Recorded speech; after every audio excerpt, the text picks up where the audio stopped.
Now that we have a new government in place, the work begins. The focus will be on the first 100 days. It is said that they can make or break a government. It's a crucial period and governments can do a lot with it. They can signal their priorities, they can take bold decisions, they can build momentum for the next 5 years. So what will the first 100 days of this government look like? Will there be more focus on coalition partners? Will they shape the government's policies? Will Modi 3.0 continue to focus on development, or will welfare schemes get a boost? Our next report looks at the road ahead. मैं नरेंद्र दामोदर दास मोदी ईश्वर की शपथ लेता हूं कि मैं विधि द्वारा स्थापित भारत के संविधान के प्रति सच्ची श्रद्धा और निष्ठा रखूंगा. The swearing in is done. The cabinet is locked. Prime Minister Narendra Modi is back for a historic third term.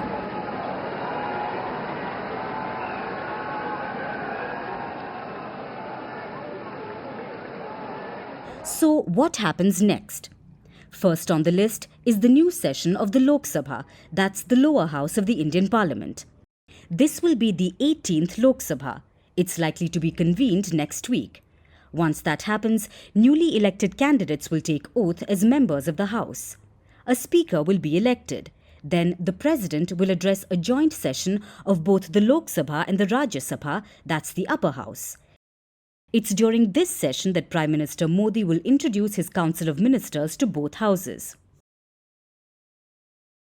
In the 543-member Lok Sabha, the BJP-led NDA has 292 MPs. Meanwhile, the India bloc has 232 MPs. So it's quite a narrow gap compared to previous years, which means the opposition will get better representation in parliamentary panels. Plus, they will have more speaking time.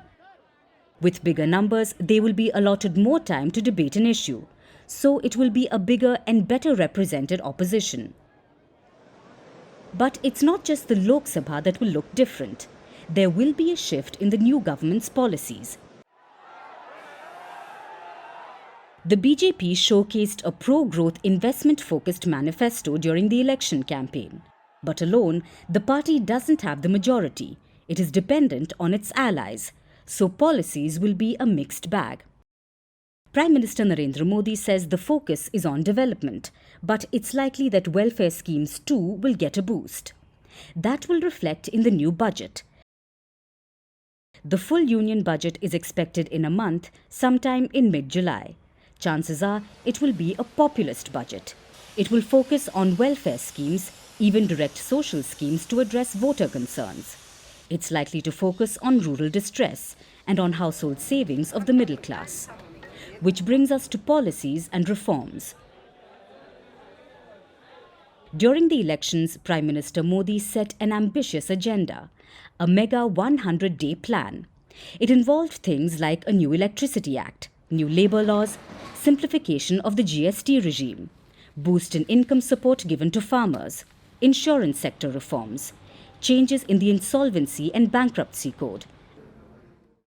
While a coalition government could mean selective, tough reforms, reports suggest this 100-day agenda is still in the works. The focus will remain on sectors like manufacturing and infrastructure. Make in India reforms will continue to be a priority. Defence modernization will be ramped up. Semiconductor manufacturing will receive a boost.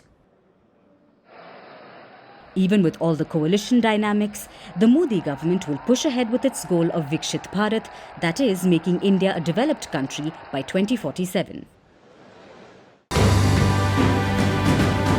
Firstpost reports from the world's second largest continent. Hello, I'm Alison Lagrange. A very warm welcome from Durban, South Africa. We get you the news and the newsmakers from Africa. From elections, to climate change, to innovations and opportunities. As the world's attention shifts, we report from Africa, the heart of the global south. Join me every weekday live on Firstpost.